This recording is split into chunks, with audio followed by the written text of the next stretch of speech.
প্রশ্ন আমি সালাউদ্দিন শোয়েব চৌধুরীর কাছে যাব। প্রবীণ সাংবাদিক, ব্রিটস পত্রিকার সম্পাদক, বাংলাদেশ সম্পর্কে তার যা জানাশোনা সেটা নিশ্চিতভাবে আমার থেকে অনেক অনেক বেশি, আমাদের অনেকের থেকে অনেক বেশি। সালাউদ্দিন শোয়েব চৌধুরী, এই বিশেষ নিয়োগটা এই বিশেষ সময়ে, আমার ইতিহাস তো ঠিক একদম হুবহু একইভাবে আসে না, রিপিট হয় না, কিন্তু কোথাও একটা ওই আপনাদের মুক্তিযুদ্ধের সময় ভারত যখন জড়িয়ে পড়লো, ভারতকে এগোতেই হলো পাকিস্তানি আগ্রাসন থেকে আপনাদেরকে রক্ষা করে মুক্তিযুদ্ধের সময় নতুন বাংলাদেশের জন্ম দেওয়ার জন্য, সেই সময় সপ্তম নৌবহর পাঠানোর জন্য মার্কিন প্রেসিডেন্টের প্রচণ্ড পীড়াপিড়ির কথা আমার মনে পড়ছিল। যদিও তারা এসে পৌঁছতে পারেনি, মাঝপথে ফিরে যেতে হয়েছিল, কিন্তু কোথাও যেন একটা বাইডেন, বিশেষ করে যুক্তরাষ্ট্রের থেকেও বেশি গুপ্তরাষ্ট্রের একটা বিরাট ইচ্ছে প্রবণতা, একটা মরিয়া প্রবণতা লক্ষ্য করছি।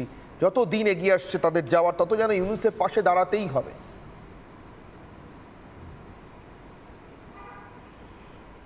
ধন্যবাদ অনির্বাণ বাবু। দেখুন, আমি শ্রদ্ধেয় দেবদাস যশ বাবুর সাথে একমত বলছি যে এই যে এখন স্টেশন যে প্রশ্ন আসছেন, এটা কোনো মরণ কামড়ের জন্য নয়, আর ভারতের সাথে কোনো কিছু করার মতো অবস্থা এখন আর বাইডেনের নেই, কারণ ট্রাম্প চলে আসছেন আজ থেকে 11 দিনের মধ্যে।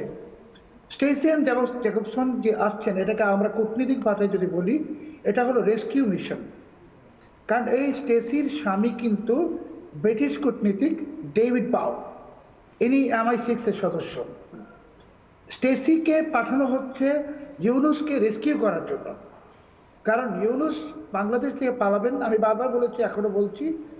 এবং ইউনুস পালানোর আগে উনি যে বাংলাদেশে যে অনেক ধ্বংসযজ্ঞ চালিয়েছেন, ইসলামী জঙ্গিদের উত্থানে সহযোগিতা করেছেন, যেটা দেবদাস যশ বাবুও বলেছেন, যে এগুলো সবই আলামত হিসেবে গৃহীত হবে এই বাইডেন এবং ইউনুস এবং অন্যদের বিরুদ্ধে ব্যবস্থা গ্রহণের ক্ষেত্রে।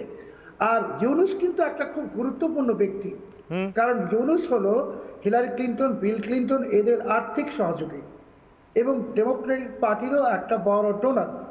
কাজেই এই স্টেসিয়ান জেকবসন, যিনি শনিবার দায়িত্ব গ্রহণ করবেন, উনি সময় পাবেন মাত্র 9 দিন।